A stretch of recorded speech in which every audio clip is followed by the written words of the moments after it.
Now, if I asked you to picture your network, the chances are you will probably picture a box with a lot of people in it. People say, how many people do you have in your network? We see it as one simple number and a square maybe with a number written in it. And that's not what a network looks like. This is what a network looks like. You're familiar with the term my inner circle. Your network has more circles than that. And gradually we can bring people along a journey as we get to know them better. So we start with people we recognise. We go to an event. We have a conversation today. We have a good conversation today. We exchange business cards. If I meet you at an event next week, I'm going to recognise you. But if neither of us follow up, if we don't build on that conversation, 2 weeks' time, 4 weeks' time, 6 weeks' time, we're strangers again. If I then reach out to you and say, hi, how are you? Can you help me with this? Like, who on earth is this person? If you want to know if you've got people like that in your network, just look at your LinkedIn connections. Okay, so we want to get to at least the next stage where we know each other. We actually know who we are, what we stand for, what we represent, what we're looking for.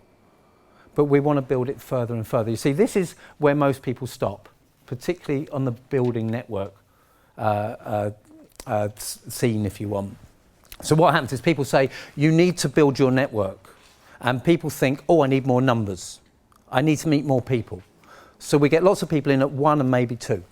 Recognise and know, recognise and know, recognise and know. That's not how to build a network. To build a network, we want to go through the journey. We want to get people to stage 3, where they like us. We want to get them to stage 4, where they trust us.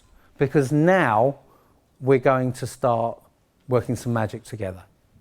All those people that go to conferences and events, and the speaker says, now tell each other how you can help each other. I shy away from that. I don't know you. I'm not going to ask you for help. Just, when I've met you for the first time.